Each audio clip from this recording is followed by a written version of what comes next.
नमस्कार होता है उससे होने वाली दिक्कत जिसे हम एक कहते हैं कि ओलिगोस्पर्मिया, वो कैसे हो जाता है और उसको ठीक कैसे रख सकते हैं। आज बस इसी वीडियो में बस इसी बारे में बताऊंगा कि तापमान आपकी बॉडी पे क्या असर डालता है।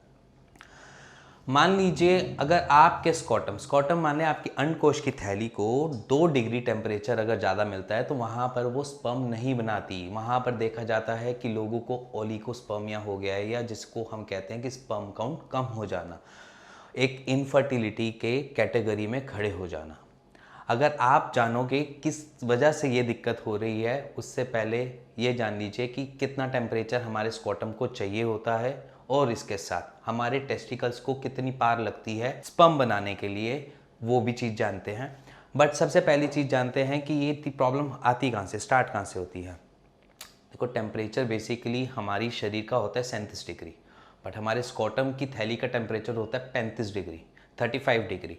2 डिग्री कम होता है, और जब 2 डिग्री कम होता है तो वहाँ पर स्पर्म सही बनता है, क्योंकि वहाँ पर उसका सर्वाइवल जो है वो सिर्फ 35 डिग्री तक है कि वो 35 डिग्री पे रहेगा, तभी आपके स्पर्म बनेंगे।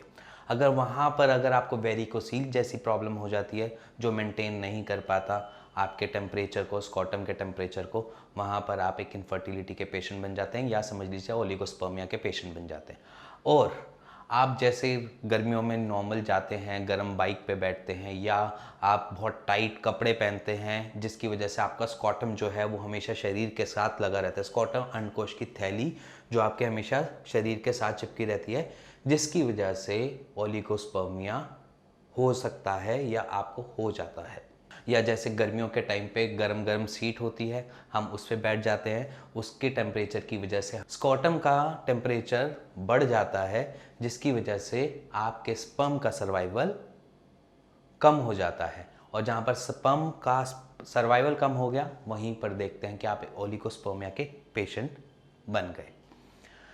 ये तो रही बात कि आपने कौन कौन सी चीज़ों की वजह से आपके टेम्परेचर मैटर करता है। वेरिकोसील में कि वो आपकी वेरिकोसील वेन्स जो होती हैं वो फूल जाती हैं, फूलने के बाद वहाँ की वॉल्स ख़राब हो जाती हैं, वॉल्स ख़राब होने के बाद वो जो है आपके ब्लड को ठंडा नहीं कर पाती, जो आपके टेस्टिकल्स की तरफ वेन्स जा रही हैं। अगर वो ठंडा नहीं होगा, जिसकी वजह से आपका जो स्पर्म मैटर जो है वो ढंग से स्पर्म नहीं रिलीज़ कर पाएगा, क्योंकि अगर करेगा भी तो वहाँ पर मेजर दिक्कत ये हो जाती है कि उनको टेम्परेचर अपने अप्रोप्रिएट तरीके से नहीं मिलता।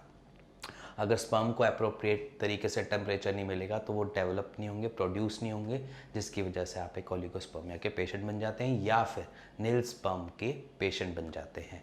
तो जानते हैं कि टेम्परेचर इतना मैटर करता है आपको एक फर्टाइल बनाने के लिए और एक इनफर्टिलिटी की तरफ ले जाने के लिए। अब जानते हैं आपने क्या क्या चीज़ें नहीं करनी हैं जिसकी वजह से आप एक इस ओलिगोस्पर्मिया में या नील स्पर्म के कैटेगरी में स्टैंड करते हो। सबसे पहली चीज़ कि आपने किसी गर्म जगह पे या गर्म टेम्परेचर वाली जगह पे आपने नहीं बैठना, क्योंकि वो उसकी वजह से आपका जो स्पर्म जो बन रहा है उसका सर्वाइवल हो जाता है ख़त्म। दूसरी चीज़, आपने ज़्यादा से ज़्यादा मैक्सिमम ढीले कपड़े पहनने। ढीले कपड़े मतलब ट्राउजर्स को कैरी कर सकते हो, ज़्यादा टाइट जीन्स नहीं पहनने। जो फ्रेंचीज ज़्यादा पहनते हैं, बिल्कुल टाइट अंडरवियर जिसे हम बोलते हैं, वो पहनते हैं। उसकी वजह से भी आपको एक इनफर्टिलिटी के पेशेंट हो सकते हैं। वो कैसे? देखो, अगर हमारा स्कॉटम कभी भी ठंडा या गर्म का तापमान खुद एडजस्ट करता है। अगर उसको ठंडा होने को मांगता है या ठंडा होना वो स्कॉटम की थैली जो चाहती है ठंडा होने के लिए, तो वो अपने आप को ढीला छोड़ देती है। ढीला माने कि वो थोड़ा नीचे की तरफ हो जाती है। स्कॉटम की थैली, अंडकोश की थैली जब वो ढीली हो जाती है तो वो अपने टेम्परेचर को एडजस्ट कर रही होती है, और अगर वहाँ पर टेम्परेचर कुछ ज़्यादा कम हो जाता है तो वो अपने आप ही ऑटोमेटिक वे में ऊपर की तरफ आ जाएगी, टाइट की तरफ बढ़ जाएगी, स्कॉटम की शरीर की तरफ लग जाएगी। तो ये हमारी थैली का एक प्रॉपर्टी है कि वो स्पर्म बनाने के लिए तैयार है, पूरा सही से काम करने को मिले तो पहले काम भी तो करे। स्पर्म को अगर काम या आपके उस अंडकोश की थैली को काम करने से पहले ये दिक्कत आ गई कि टेम्परेचर अप्रोप्रिएट नहीं मिल रहा, जिसकी वजह से आपको एक ओलिगोस्पर्मिया हो गया। तो इसी वजह से अगर आपको ये दिक्कत लग रही है कि ओलिगोस्पर्मिया है, और उसके कारण जो है आपका गर्म जगह पे काम करना या टाइट अंडरवियर पहनना या टाइट जीन्स कैरी करना वो आपको एक ओलिगोस्पर्मिया की तरफ ले जा सकता है।